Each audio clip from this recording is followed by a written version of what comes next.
importance of this thing is the only depot that's still in existence in our country that's designed the way this one is. This was built by the Ann Arbor Railroad back in the late 1800s. It had a fire around 1885, was rebuilt, and served till the 50s as a passenger station.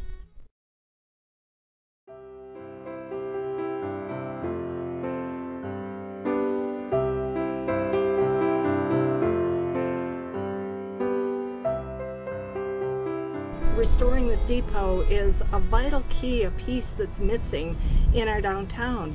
We want it to be a community center. We want it to be a gathering place again.